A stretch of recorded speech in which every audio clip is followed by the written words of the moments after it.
नमस्कार। सभी स्टूडेंट्स का वीडियो लेक्चर में स्वागत है। स्टूडेंट्स, हम जनरल साइकोलॉजी पेपर 1 से यूनिट सेकंड का जो टॉपिक है structure and function of human eye, मानव आँख की रचना तथा कार्य, इसका अध्ययन करेंगे। प्रीवियस लेक्चर में हमने ज्ञानेंद्रिय या सेंस ऑर्गन्स किसे कहते हैं और ये कितने प्रकार के होते हैं इसका अध्ययन किया था। विद्यार्थियों, सेंस ऑर्गन या ज्ञानेंद्रिय वह अंग होते हैं जिसके द्वारा हमारे वातावरण में विभिन्न उद्दीपकों को या घटनाओं को हम ग्रहण कर पाते हैं और इसके फलस्वरूप हमें उनका ज्ञान होता है। तो जो प्रमुख ज्ञानेंद्रिय थे वह हैं आँख, नाक, कान, जीभ एवं त्वचा। इन्हीं के द्वारा वातावरण में उपस्थित उद्दीपकों का हमें ज्ञान होता है। आज हम आँख की रचना एवं कार्य का अध्ययन कर रहे हैं।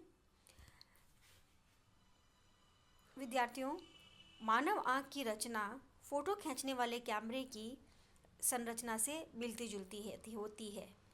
जैसे कि विद्यार्थियों, जो हमारी आँख की स्ट्रक्चर है वे फोटो खींचने वाले कैमरे की जैसी ही होती है। ऊपर से देखने पर आँख जो है वह गोल नज़र नहीं आती, परंतु इसका आकार गोल होता है। यह जो है पलकों से ढकी होती है, इस कारण हमें पूर्णतः गोल नहीं दिखाई देती। आँख का जो गोल आकार है, इसी के कारण इसे हम नेत्र गोलक या आईबॉल भी कहते हैं। और नेत्र गोलक में 3 परतें होती हैं और ये 3 परतें हैं श्वेत पटल या स्क्लेरोटिक कोट, मध्य पटल या कोरियोइड और दृष्टि पटल या रेटिना। स्क्लेरोटिक कोट या श्वेत पटल नेत्र गोलक की सबसे ऊपरी परत होती है। तो यह क्या है? आउटर लेयर है। इसका कलर वाइट होता है। इसका प्रमुख कार्य यह है कि यह नेत्र गोलक के भीतरी भागों की रक्षा करता है। अगर ये नहीं होता, श्वेत पटल अगर नहीं होता, तो हमारी आँख में जो धूल कण या कीड़े वगैरह होते हैं वे गिर कर उसे घायल कर देते। तो जो स्क्लेरोटिक कोट होता है या श्वेत पटल होता है, वह इन सभी चीज़ों से नेत्र गोलक की रक्षा करता है। श्वेत पटल अपारदर्शी होता है। अपारदर्शी का मतलब हुआ कि उसमें रोशनी प्रवेश नहीं कर सकती और यह प्रकाश को क्या करता है? चारों ओर से अंदर नहीं आने देता और इसी कारण हम वस्तु को ठीक ढंग से देख पाते हैं। श्वेत पटल के आगे जो उभरा हुआ भाग होता है उसे हम कॉर्निया कहते हैं और कॉर्निया जो है उसमें ब्लड की आपूर्ति नहीं होती। कॉर्निया में रक्त की आपूर्ति नहीं होती और यह जो कॉर्निया होता है वह पारदर्शी होता है, ट्रांसपेरेंट होता है। दूसरा जो लेयर है आईबॉल का वह है कोरॉइड या मध्य पटल। श्वेत पटल के नीचे मध्य पटल होता है और इसका रंग जनरली ब्लैक होता है, पर कुछ लोगों में इसका रंग भूरा भी होता है और कई बार हमें यह और भी किसी कलर का ब्लू या ग्रीन भी दिखाई देता है, पर जनरली यह ब्लैक कलर का ही होता है। मध्य पटल भी पूर्णतः अपारदर्शी होता है, यह भी अपारदर्शी होता है। मध्य पटल के आगे का भाग थोड़ा सा उभरा हुआ होता है जिसे हम परितारिका कहते हैं। तो मध्य पटल का जो आगे का भाग है जो थोड़ा सा उभरा हुआ होता है उसे हम आइरिस या परितारिका कहते हैं और परितारिका के बीच एक गोल छेद होता है जिसे हम पुतली कहते हैं। पुतली या प्यूपिल। पुतली के पीछे एक बहुत इम्पॉर्टेंट भाग है जिसे हम लेंस कहते हैं। लेंस। और लेंस का मुख्य कार्य क्या है? लेंस का काम पुतली द्वारा आने वाली रोशनी को आँख की भीतर सतह के एक निर्धारित स्थान पर पहुंचाना। तो जो भी रोशनी या प्रकाश आँखों के भीतर आता है उसे वह एक निर्धारित स्थान तक पहुंचाता है। तो विद्यार्थियों, हमने देखा मध्य पटल या कोरॉइड में जो प्रमुख चीज़ें हैं वह है आइरिस और पुतली। और आइरिस और पुतली के बाद जो होता है वह लेंस होता है, और लेंस से ही रोशनी अंदर जाती है। मध्य पटल के बाद नेक्स्ट जो लेयर है वह है दृष्टि पटल या रेटिना। दृष्टि पटल नेत्र गोलक की सबसे भीतरी सतह होती है। जो इनर लेयर है वह क्या है? दृष्टि पटल।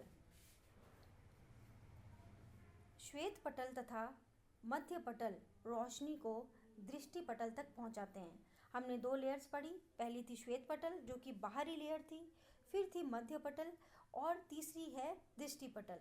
तो श्वेत पटल और मध्य पटल जो रोशनी को दृष्टि पटल तक पहुंचाते हैं या रेटिना तक पहुंचाते हैं। और इस दृष्टि पटल में 2 प्रकार के प्रकाशग्राही कोशिकाएं लाइट रिसेप्टर्स होते हैं। लाइट रिसेप्टर्स या प्रकाशग्राही कोशिकाओं का मतलब ये हुआ कि वे सेल्स जो कि प्रकाश को ग्रहण करते हैं। और ये जो सेल्स हैं वो कौन कौन से होते हैं? शलाकाएं और दूसरा है सूचियाँ। शलाकाओं को हम रॉड्स कहते हैं और सूचियों को हम कोन्स कहते हैं। तो यहाँ पर हमें 2 टाइप की लाइट रिसेप्टर्स या प्रकाशग्राही सेल्स मिलेंगे। वे हैं शलाकाएं रॉड्स और सूचियाँ या कोन्स।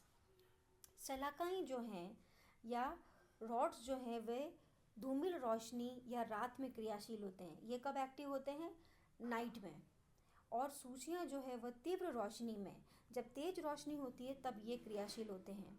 शलाकाओं द्वारा हमें रंगहीन वस्तुओं का अर्थात श्वेत या धूसर रंग का ज्ञान होता है। शलाकाओं द्वारा हमें कौन से कलर का ज्ञान होगा? जो कि डार्क कलर्स होंगे, जैसे कि ब्लैक, वाइट या ग्रे। और जो कलर्ड कलर्स होते हैं जैसे कि रेड, ब्लू, इन सब का हमें किससे ज्ञान होगा? ये हमें होगा कोन्स के द्वारा, सूचियों के द्वारा। तो दृष्टि पटल में एक विशेष धसी हुई स्थान होती है, बहुत अंदर की तरफ घुसा हुआ स्थान, जहाँ सिर्फ सूचियाँ ही अधिक होती हैं, जहाँ पर आपको सिर्फ सूचियाँ या कोन्स दिखाई देंगी। और उस एरिया को हम कहते हैं फोविया। और फोविया वह पॉइंट है जहाँ पर यदि किसी चीज़ की इमेज पड़ती है तो वहाँ पर हमें वह चीज़ एकदम स्पष्ट दिखाई देती है। इसीलिए हम इसे स्पष्टतम दृष्टि बिंदु या पॉइंट ऑफ क्लियरेस्ट विजन भी कहते हैं। तो विद्यार्थियों, आपके सामने यह एक चित्र दे रखा है, डायग्राम, जो कि स्ट्रक्चर है ह्यूमन आई का। तो इससे आपको आँख की संरचना को समझने में हेल्प मिलेगी। तो जैसा कि हमने 3 लेयर्स के बारे में पढ़ा, दृष्टि पटल, ये आपका मध्य पटल है, ये आपका दृष्टि पटल है, और ये आपका श्वेत पटल। तो श्वेत पटल, मध्य पटल और दृष्टि पटल। फिर हमने कहा फोविया। फोविया वह स्थान है जहाँ पर बहुत सारे कोन्स जो हैं वो आपको मिलेंगे, और वह स्थान ये वाला है। अब आप देखिए पुतली या प्यूपल, और ये वह द्रव है जो कि आई के अंदर भरा होता है, जिसे हम कचाप द्रव या कचाप द्रव कहते हैं। प्यूपल के बाद आप ये देखिए, ये जो स्थान है वह कॉर्निया है। ये आपके लेंस हो गए जो कॉर्निया के पीछे हैं, और ये परितारिका या आइरिस है। तो अब आप ये देखिए विद्यार्थियों, ये है आई की स्ट्रक्चर।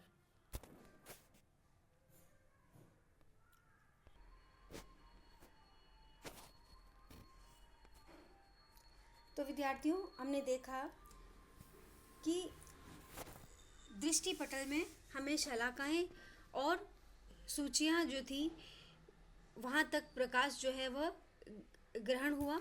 तो अब जब शलाकाएं या सूचियां प्रकाश को ग्रहण करती हैं तो उसमें एक तंत्रिका आवेग उत्पन्न होता है। तंत्रिका आवेग या नर्व इम्पल्स, जिसे हम दृष्टि तंत्रिका आवेग कहते हैं। दृष्टि तंत्रिका आवेग और तंत्रिका आवेग जो है वह आवेग दृष्टि तंत्रिका के सहारे दृष्टि पटल से मस्तिष्क में पहुंचता है और इसे हम दृष्टि संवेदन कहते हैं।